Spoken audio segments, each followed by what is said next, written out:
Galera, beleza? Joe aqui para um vídeo a qual estou devendo já faz um tempo de como jogar Pokémon TCG. Então hoje eu vou estar mostrando para vocês de uma maneira muito mais rápida. Vamos nessa? Para começar, você precisa de um deck de 60 cartas. E dentro dessas 60 cartas você terá vários tipos de carta. Nesse caso, são apenas 3 grupos que eu vou estar falando agora para vocês. Sendo eles o primeiro, tipo de carta Pokémon que você necessita, né, para iniciar o seu jogo. E dentro dessas cartas você precisa de um Pokémon básico para iniciá-lo.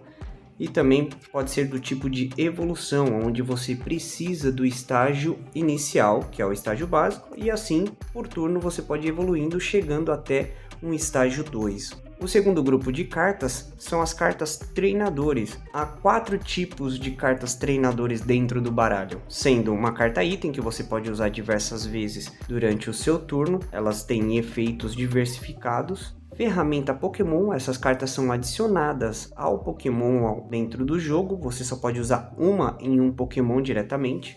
Cartas de estádio, elas afetam o campo de batalha, nesse caso a carta ela vale tanto para você quanto para o seu oponente. E o terceiro e último grupo são as cartas de energia. Nesse caso, por ser uma energia básica, você pode ter quantas cópias quiser dentro do seu baralho. Há também casos de energias especiais que você pode ter no máximo 4 cópias. E vale até informar, todas as cartas para o baralho você só pode ter no máximo 4 cópias de cada carta. Regra não válida para energia básica. E há algumas cartas especiais que você só pode ter uma cópia apenas.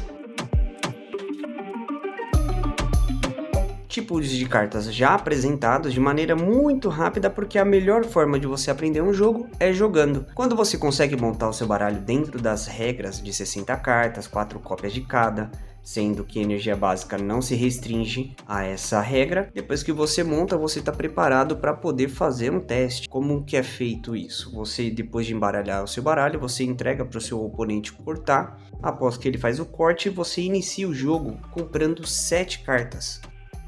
Dentro dessas 7 cartas você precisa ver se veio algum Pokémon básico para iniciar. Aqui eu já consigo mostrar melhor como funciona o campo. Nesse caso veio um Amply na minha mão que me permite iniciar o jogo, então eu posso colocar ele no ativo. A princípio, no primeiro jogo, o oponente não sabe qual é o seu baralho, então você não precisa revelar, só após, um boa sorte ou um bom jogo e você revela, mas é necessário ver se dentro daquelas primeiras 7 cartas você tem um básico, porque você pode descê-lo direto para o campo ativo. Se não viesse um básico na minha mão, nós chamamos isso de mulligan, que é quando não tem um básico, então você não consegue iniciar a batalha. Aí você embaralha a sua mão de volta no baralho, entrega as cartas para o oponente cortar, compra novas 7 cartas e repete esse processo até um básico vir à sua mão. E qual é a vantagem disso para o oponente? Toda vez que você causa um mulligan, que é quando um Pokémon básico não vem na sua mão, ele tem direito de comprar uma carta extra do baralho dele antes da partida começar, beleza? Nesse caso temos um Pokémon básico. Após isso, eu vou colocar as cartas Premium, que é uma das formas de você vencer o jogo. São 6 cartas Premiums direto do seu baralho, e à medida que você for nocauteando, derrotando um Pokémon do oponente, você vai comprando uma carta Premium até você comprar todas e assim vencer o jogo. Aqui eu já consigo apresentar para vocês algumas partes do campo. Então é a área do Pokémon ativo, a área de cartas prêmios, o seu baralho. Sempre atrás do baralho fica a área de descarte. E aqui, nessa parte aqui, seria uma área para mais 5 Pokémons que você pode estar colocando de reserva. Eles vão estar interagindo com habilidades, efeitos e tudo mais. Seu oponente revelou dele, você revela o seu também. Aqui tem uma diferença muito grande em relação à jogada. Digamos que eu sou o primeiro a começar. Então, ser o primeiro tem a vantagem de você acelerar, a montagem do seu campo. Só que tem a desvantagem que o primeiro jogador, no seu primeiro turno, não pode usar uma carta apoiador, porque ela daria uma vantagem muito grande, e também não pode começar atacando. Já o segundo, nesse caso seria o meu oponente que jogaria depois de mim, ele já consegue atacar e usar apoiador também. Então digamos que eu sou o primeiro nesse caso, temos aqui a evolução do Applin, que é o Deepling. Só que o Pokémon, quando ele desce, ele não pode evoluir. No primeiro turno, quando ele desce em jogo, ele não pode evoluir. Há algumas cartas que quebram essa regra, que dão esse efeito, mas são cartas que geram essa exceção. A regra é, desceu o Pokémon, ele não pode evoluir naquele turno. No próximo turno, se ele ainda estiver em campo, eu consigo já evoluí-lo. Aqui eu não tenho muito o que fazer. A gente inicia então comprando uma carta.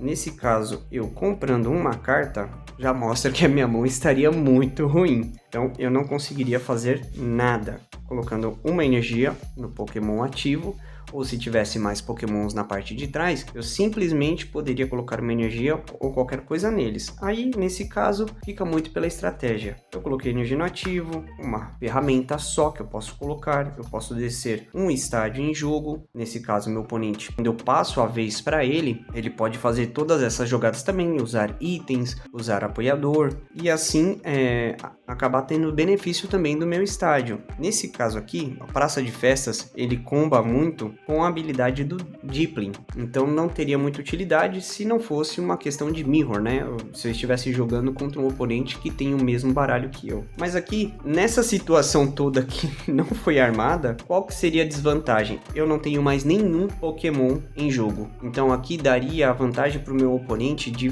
ter a oportunidade de vencer a partida sem comprar prêmios, que é o que? Se ele nocautear o meu Pokémon e eu não tiver nenhum Pokémon em banco para que eu possa subir para ativo, nós chamamos isso de donk. Então eu seria donkado, não teria como ativar nenhum Pokémon, e dessa forma, por não ter Pokémons extras, ele venceria a partida. Tem também uma terceira alternativa para você conseguir vencer, que seria você acabar com o baralho do seu oponente até o ponto de ele ficar com a última carta, realizar a compra, e quando você passar para ele de novo, quando for a próxima vez dele jogar, ele não tendo cartas no baralho, ele perde a partida também. Então são 3 formas de vencer: comprando 6 prêmios, nocauteando todos os Pokémons do seu oponente, ou fazendo que ele não tenha mais cartas para comprar no próximo turno. Então há outros tipos de deck que fazem o oponente descartar cartas, fazem ele comprar mais cartas, a ponto de isso acelerar o fim do deck dele. Foi uma maneira bem simples, bem rápida. Eu pretendo trazer jogadas aqui para vocês, apresentar decks baratos que são divertidos, mas não estão muito fortes no metagame, mas que permitem vocês terem o conhecimento de como é